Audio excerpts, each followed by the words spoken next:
يلا بينا نعمل أكلة سهلة وسريعة ومش هتاخد في ايدينا وقت خالص نهائيا. بس صلي على الحبيب المصطفى سيدنا محمد، اللهم صلي وسلم وبارك عليك يا حبيبي يا رسول الله. طاسة بقى على النار وحطي فيها 3 معالق من الزيت، وهاتي بقى بصلاية صغيرة كده مفرومة، ومعاها حتة من الفلفل الحامي لو مش حابة بلاش، ومعاها فصين من التوم، وابتدي شوحي البصلاية بتاعتك كده في قلب الطاسة زي ما انتي شايفة. بجد يا جماعة هنعمل طاسة سهلة وسريعة وعظمة بجد، وولادك هيحبوها. كمان هتجيبي بقى طماطمتين تكوني مخرطاهم كده صغير وتنزليهم على البصله بتاعتي. انا البصله بس عايزه اشوحها، مش عايزاها تغمق مني ولا تاخد لون، هي بس تشويحه كده في حبه الزيت. وهنجيب الطماطمتين بتوعنا وننزلهم على البصل، وهنسيب الطماطم مع البصل لغايه ما يبتدوا ان هما يتسبكوا مع بعض. طبعا مش عايزه اقول لكم اني عامه الطماطم والبصل بيعملوا ريحه حلوه قوي مع بعض. هنا بقى كده اللهم بارك، خلاص الطماطم اتسبكت معايا، نزلت بحته فلفل اخضر وحته اصفر، المتوفر عندك حطيه، عندك اخضر حطي، عندك اصفر حطي، ما عندكيش ومش حابه تحطي مفيش مشكله، مفيش حاجه هتاثر معانا يعني. بس احنا بنقول بنحط حته كده قرن كده، بصراحه بيخلي الاكله طعمها حلو وبيخلي الاكله طعمها جميل.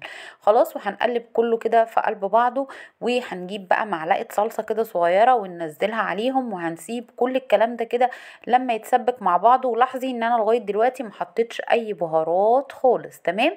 هسيبهم بقى ايه على نار متوسطه كده ياخدوا يدوا كده مع بعض. ما تنسيش بس بالله عليكي تصلي على الحبيب المصطفى سيدنا محمد، اللهم صلي وسلم وبارك عليك يا حبيبي يا رسول الله. يلا بينا كده بقى نبهر الكلام ده كله. انا عايزه اقول لكم ان الكلام ده كله بعد ما يتبهر ينفع يتاكل كده، ينفع يتاكل بالعيش كده تحفه بجد، بيبقى حلو. انا حطيت شويه من البابريكا المدخنه، وحطيت شويه من الثوم البودر، وكمان هحط شويه من البصل البودر، ورشه من الفلفل الاسمر.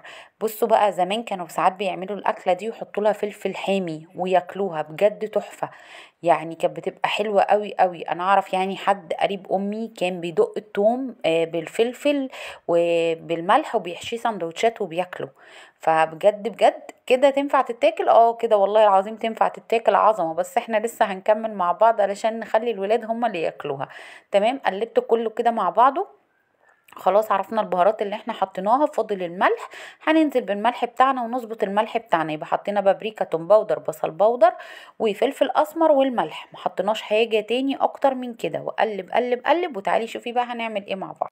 هنا بقى كده واختصارا للوقت يعني، بعد ما اتسبكت معايا كده انا كنت محمره شويه بطاطس كده مكعبات.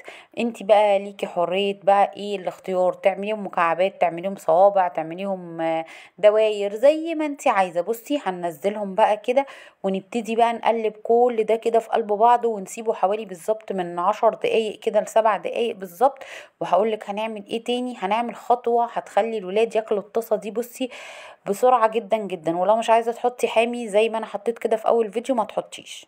هنا بقى كده هنحط حاجة الولاد كلها بتحبها، وهي الموتزاريلا طبعا، وبيحبوها جدا جدا. بصوا تحفة، بتبقى مع اي بطاطس هم حابينها. او بقى لو بتعملي لهم سندوتشات شاورمة فراخ، شاورمة لحمة، وعايزة تحطي حبة منها بتبقى تحفة. هنحط شوية كده من الموتزاريلا ونغطي على الطاسة بتاعتنا دي، والنار بتبقى طبعا واطية.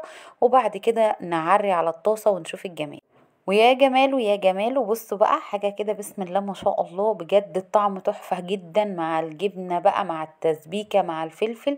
حلوة قوي قوي قوي. يا رب الطريقة والفكرة تكون عجبتكم، ويا رب اكون عند حسن ظنكم. بحبكم في الله بجد بجد. بشكر كل الناس اللي بتدعمني وكل الناس الجديدة اللي بتدخل عندي، شكرا ليكم.